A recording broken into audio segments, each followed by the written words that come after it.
Oh, the MAGA Republicans are losing control and they are collapsing right before our eyes on various live TV appearances, whether it's Speaker MAGA Mike Johnson saying that what's really just confusing the American people is that the MAGA Republicans have so many great messages on affordability. They just got to be a little more focused. That's what they're going with. They're too good on affordability. Really? That's what you think? Here, play this clip. American people. President Trump's going to Pennsylvania Tuesday, I believe, to talk about his economic agenda ahead of the midterms. Do the Republicans have a messaging problem with affordability? No, it's just that we've had so many things to message. I mean, it's a blessing and a curse. The big, beautiful bill was aptly named because there was so much in it, so much policy, and there were so many things to message all at once. So you had different Republicans out talking about different things, which they need to do in their districts, but it made it appear as though the message wasn't unified. We are laser focused on affordability, bringing down the cost of living. Then you've got MAGA Republican Congress member Hardopoulos, and this guy's like, of course we're winning this issue. Why do you think Republicans keep on winning? You're not? Okay, here, play this clip. You know, the Democrats in California went to the extreme. We're just trying to keep up with them at this point. But that said, I'm glad to see the Texas maps are finally in place. I think that will give an opportunity for us to keep the House. But we're going to keep the House, in my opinion, because we are the ones addressing the issue of affordability. The Democrats, their answer for affordability is higher taxes and going back to the Biden era policies, which completely failed us. And so I'm a lot more optimistic about next year than most. Again, we won in Tennessee by a decent margin, but we're going to do much better next fall because people are going to feel the tax cuts that we passed back in July.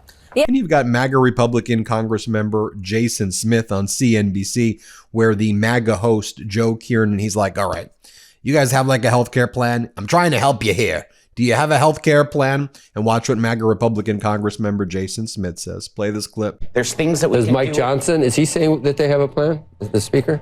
Yesterday, he said that we're working on a plan. Okay. I'm on Andrew. What do you think, Andrew? You got any? You're doing great. Really? Yeah.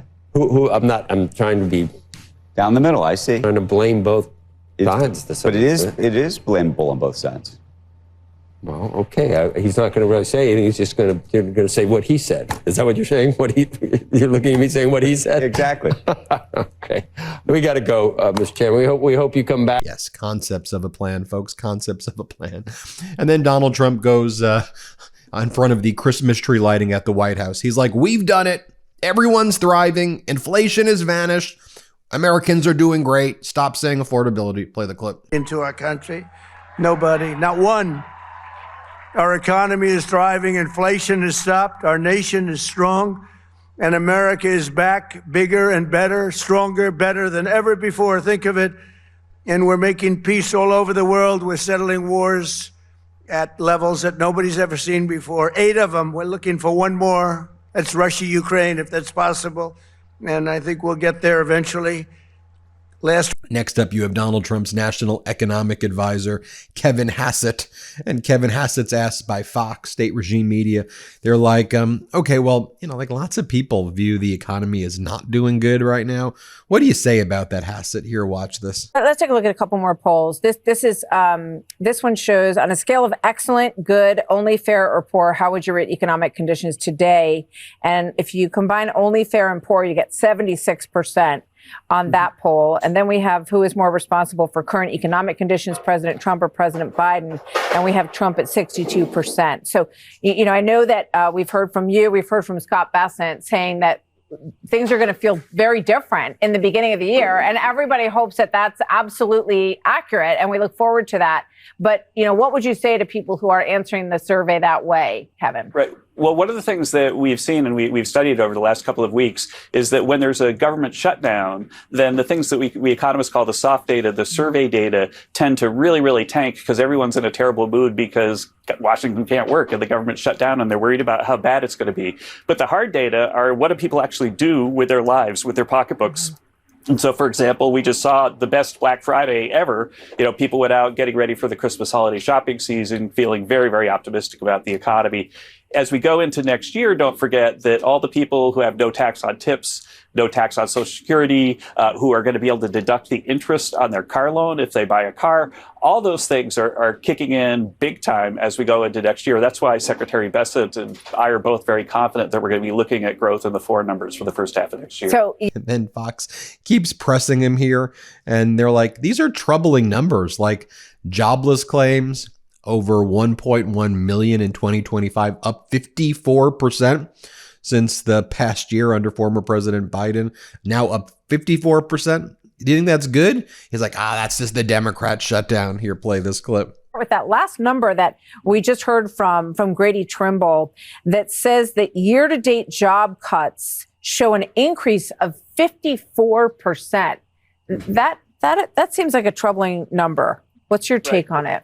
Well, don't forget that there's hires and there's fires and there's separations and new jobs, and so net job creation for the year is very positive. But the flow of jobs in and out is a little bit higher. There's a little bit more turnover. A lot of times that could happen because people feel like they're actually able to get another job if they leave this job. And then even Maria Bartiromo from State Regime Media, she's perplexed. She's like, how is it that Democrats have been able to take over affordability? How are you guys screwing this up? Anyway, here, play this clip. I just think all of a sudden the Democrats have found a way to get affordability stick to their brand. And Kevin, President Trump came into office with this priority of getting inflation down. Let's not forget, we were at 40-year highs under Joe Biden. Right. How is it possible that the Democrats have been able to rally around this word, affordability, and make people think that that's what they're focused on and not what the Republicans are focused on going into an election year?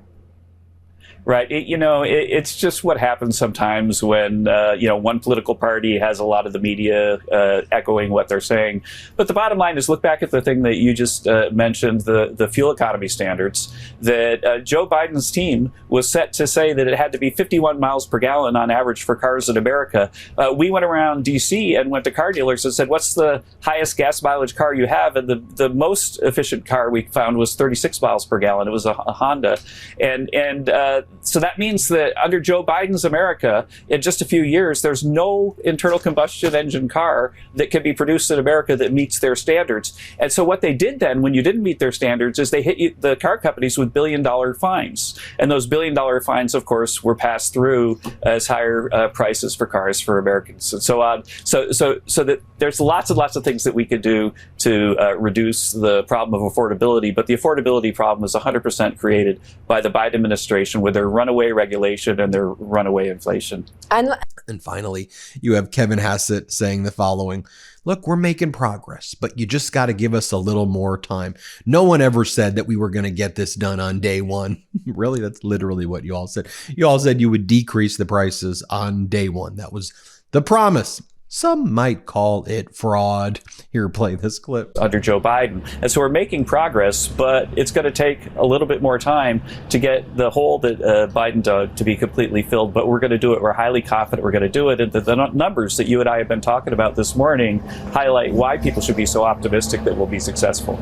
Absolutely. And now I want to bring in New York City Mayor-elect Zohran Mamdani. See, all these people are trying to copy him, but you got to walk the walk and not just talk the talk. And they say imitation is the best form of flattery, but when it comes to these MAGA Republicans, it seems that they're just trying to further defraud the American people. This is an interview that I conducted with Zohran Mamdani, New York City's mayor-elect, yesterday. You'll notice I'm at my home yesterday, and right now I brought my family to take a little bit of a break. So that's why there's a different location. But here's the interview I did with New York City Mayor-elect Zohran Mamdani yesterday. They say that imitation is the best form of flattery, but not all imitation is authentic. A lot of people now using the word affordability, but you got to walk the walk, not just talk the talk. And New York City Mayor-elect Zohran Mamdani, who we've got here, is walking the walk already during this transition period. So I got to ask you, Mayor-elect,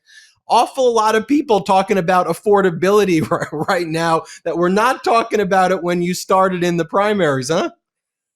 I think it's always something to celebrate. The more that politics becomes about the people that have so often been forgotten, the better that we all are for it. And I think what we've seen is that cost of living as a crisis is not something that's just unique to New Yorkers, though we do live in the most expensive city in America. It's something that people are feeling across the country. And I think the question of housing, of groceries, of utilities, of childcare, of even public transit, it's something that people are looking desperately for an answer to. And that's what we're focused on. Look, I want to get into what you're doing already in terms of rent freezes, in terms of making the transition period more transparent. But I'd be remiss if I didn't ask you at the outset. That photo, you, Donald Trump, FDR right behind him. It seemed like you got Trump to embrace the legacy of FDR, which is part of the legacy you're bringing to Manhattan. Well, I appreciated when the president offered to give me a tour of the cabinet room and pointed out the portrait of FDR. I asked if we could take a picture there and explain that this was the legacy of politics that I was looking to build on in New York City, and that my favorite mayor in the history of our city is Fiorello LaGuardia. And you can't tell the story of LaGuardia without the story of FDR and the story of the New Deal. And it is the story of a federal government and a municipal government working together to deliver on an affordability crisis that was threatening to push people out of their homes. And I see that very much as the lineage of politics that we're looking to belong to. Let's talk about the kind of surgical steps you've taken already during the transition period. Talk to us about the rent freeze announcement, why that's significant, and why that's one of the first things rolled out during the transition. Well, the key part is that we have about 8.5 million people who live in New York City. About 2.5 million of those live in what are called rent stabilized units. And the city sets their rent increase or lack thereof every year through a board called the Rent Guidelines Board. Has 9 members. Each one of them has been appointed by the mayor. And so today we had a hot chocolate rent freeze event where we were telling people that while the temperature is dropping here in New York City, one thing that's been rising over the last 4 years have been rents, and that the current mayoral administration has raised those rents by more than 12%. What we're going to do is freeze those rents, and we're going to do it because the median household income of those tenants is $60,000 a year. The annual profit of those landlords is 12%. There's room for that relief, and it's time to actually make politics relevant to working people's struggles. This is one of the key places to do it. When do you think people in the boroughs are going to start, in Manhattan and the boroughs are going to start feeling it? Now this is, you do the hot chocolate, you got to corral the people though and get them to go along with how long does that process take and what does that look like? So the decision around a rent hike or a rent freeze is made every single year on an annual basis. And so the next opportunity will be next year at the Rent Guidelines Board to make that case. And I'm confident of our ability to do so. And what New Yorkers will actually be looking forward to is predicting that their rent the year after is the same as their rent this year. And rents are already so expensive, but what adds to so much of people's anxieties in New York City is not even knowing what the rent's going to be and whether they can actually afford to stay in the place they're currently calling home. What's been interesting watching even just the early stages of your transition is that you've opened it up to the public. It's often shrouded in these transition boards where the billionaires donate the money and they do the big balls and it's a lavish affair, and you've democratized it. You've brought it to the people. Talk to us about that. And I think the feedback's been overwhelming in terms of the responsiveness with 70,000 people have said, can we help? Can we work for you? What can we do?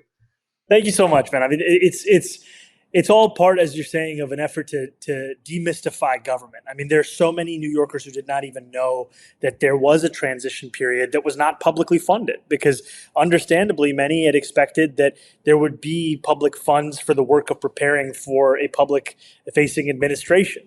And yet what we find is we have to raise this money ourselves. And yet what we're trying to do, though, is, as you said, raise it in a very different kind of way.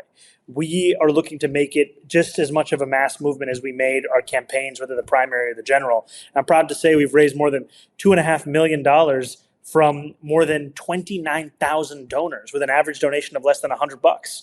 And that's in stark contrast to previous mayoral administrations whose average donations would be something along the lines of $1,000 or $2,000. And it's kind of like you said, so many donations coming from very few people. And we're looking at a very different approach to this. And I think the key here is you want to build a city government that is accountable to the people, that is delivering for the people. And like you said, we've already had 70,000 people apply to be a part of that city government. It's an incredible thing to see.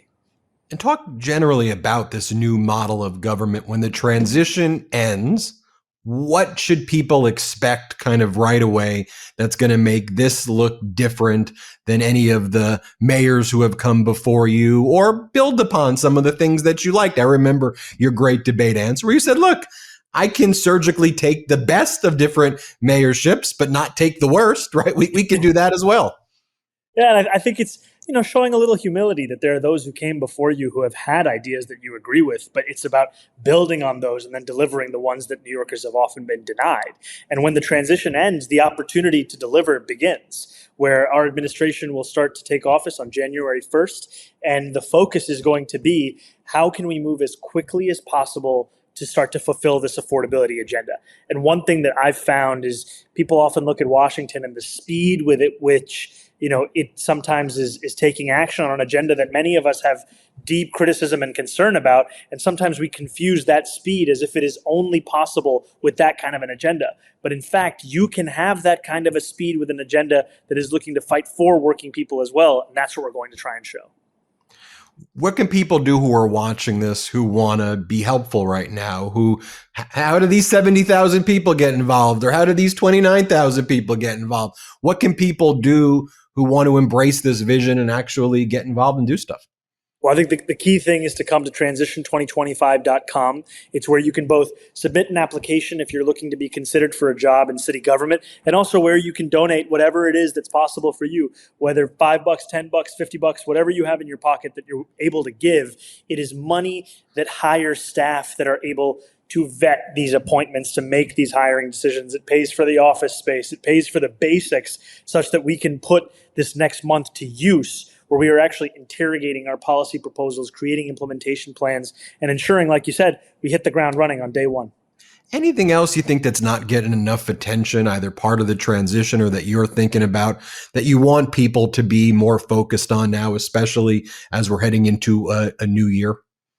I think one thing that I've been reflecting on is that oftentimes when we win elections, we tell people now to go home and just to trust us. And I think the message has to, in fact, be that we want you to come along with us. We want you to be part of this politics beyond just the ballot box. And that's been something we've been looking to share with New Yorkers, which is that your participation in democracy, it extends beyond Election Day. And we want to not just win with New Yorkers, but also govern with New Yorkers. And that will mean really infusing city government with a different kind of an outlook and changing what we even think of as public engagement, where we are really trying to ensure that I am not seen as a movement in and of myself. I'm seen as a messenger of a movement that continues to grow across the 5 boroughs of the city.